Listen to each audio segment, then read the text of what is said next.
Bismillahir Rahmanir Rahim. Assalamu alaikum. This is an Ahmadi response to reply to Qadanis. It should have been reply to Qadianis, spelled Qadianies, but obviously this guy does not know how to spell, so he spelled it as Qadanis. Now, this is in response to a video that he uploaded of the promised Messiah a.s. and how he made a mockery out of it.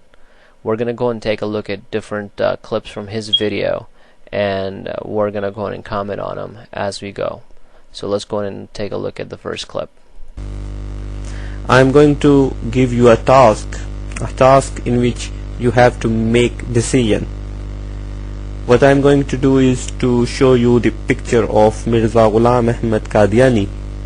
After looking at the picture, you people have to decide whether Mirza Ghulam Ahmad Qadiani was a real prophet or he was a liar. Pictures give some view of the personal life of the people. Therefore, I decided to show you the picture of Mirza Ghulam Ahmad Qadiani. Okay, so pictures give personalities of the person, so I will ask reply to Qadanis to put his picture up so we can figure out what kind of personality he has, and so we can make a decision. Any case, just turning the table a little bit there. Now, this does not seem like a picture to me. I don't know how bad your eyesight is, but this is a painting of a picture. This right here is the real picture of promised Messiah alayhi salam. I don't know how much you would trust a person who calls a painting a picture. Alright, let's go and take a look at the next clip. According to my study about Islam and other religions, I came to this conclusion that prophets are the most beautiful and pious persons of their own time. So no doubt that prophets are the most beautiful people and pious people of their time, but nonetheless that's not a physical attribute. It's more of a spiritual thing that the prophets carry with them, that their spiritual life is very beautiful. It's not a physical attribute. Now, it could be, but it's most definitely it's not. That's not a solid evidence. And if he's talking about physical beauty, then look at these actors and models from all over Hollywood. They are very beautiful or pretty according to his standards. If they are physically beautiful, then they have to be true prophets. So why doesn't he accept them as true prophets? Let's go and take a look at the next clip. Look at the picture of Jesus, son of Mary. Although I believe that this is not the real picture of Jesus, but look at his picture. How beautiful he is. Look at his face. His face is full of innocence. Alright, picture of Jesus. Again, it's not a picture, it's a painting, and it is glorified because it's a piece of artwork done by an artist, and it's that artist's predicted image of what Jesus may have looked like. And as you can see, there are some differences between one picture or one image than the other. And another thing to notice is that he's comparing the Messiah, Jesus Christ, to the promised Messiah, the Messiah that is to come in the later days. And again, that doesn't seem odd to me. It actually makes a lot of sense that he's comparing the two Messiahs together, although he may not believe in one of them as a Messiah. Another point to be noticed is the mustache and the beard that Jesus has, and we'll get to that a little later on. Let's go and take a look at the next clip. Look at his turban. Is this the Islamic style? If you look at his turban carefully, you will come to know that it is impossible to offer sajda in prayer with this style of turban, because it is necessary in prayer that your forehead should be touched with the floor, and with this style of turban I don't think so it is possible. Turban style. Show me in the Holy Quran where it shows you what type of turban style you're supposed to wear.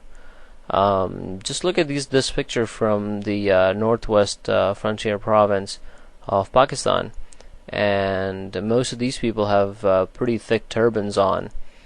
And look at their headdress. It's not really a painting, actually it's a picture, unlike the painting that you've been calling a picture.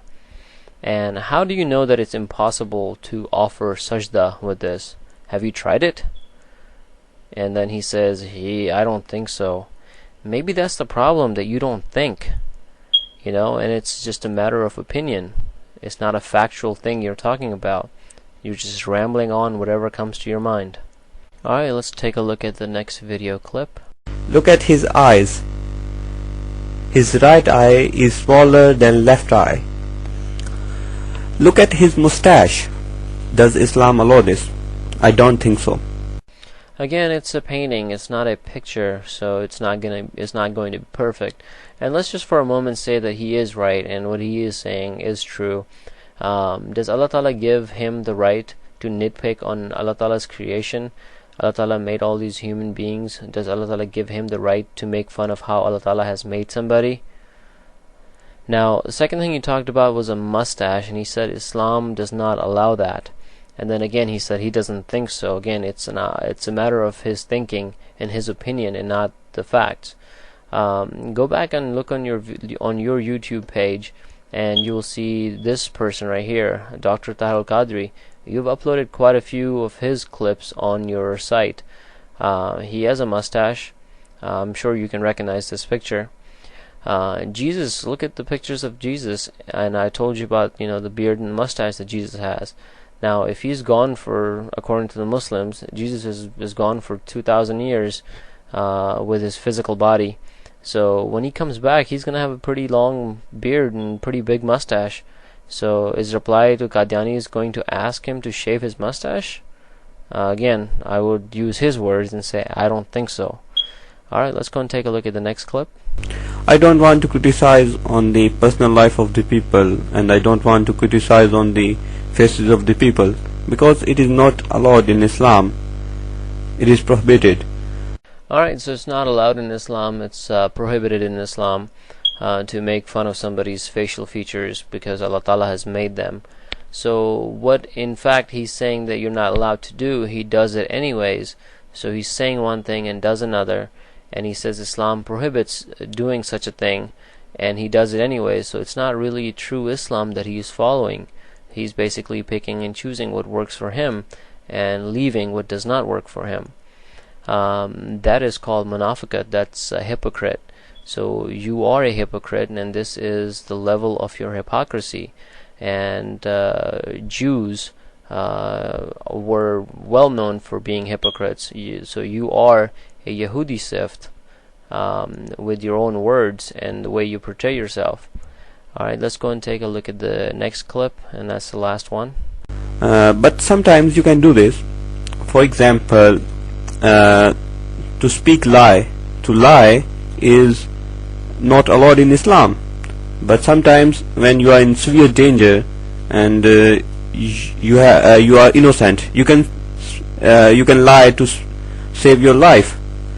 Just like this, it is not allowed in Islam to criticize on the faces of the people. But sometimes you can do this.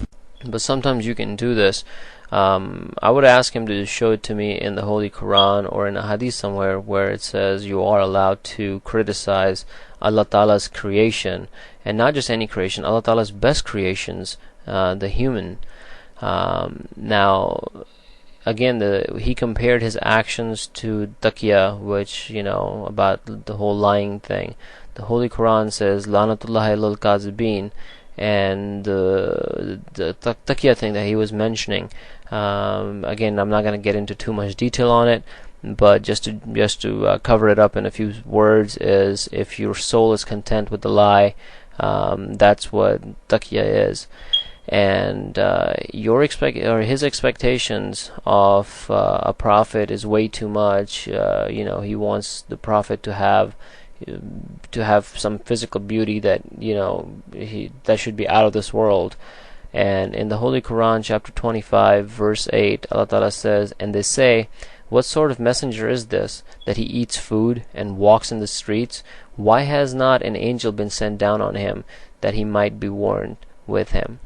So that's what Allah Ta'ala says in the Quran, that the messengers are going to be just like you and me. They're going to eat foods and going to walk amongst us. They are not going to have an angel, a visible angel hanging out with them.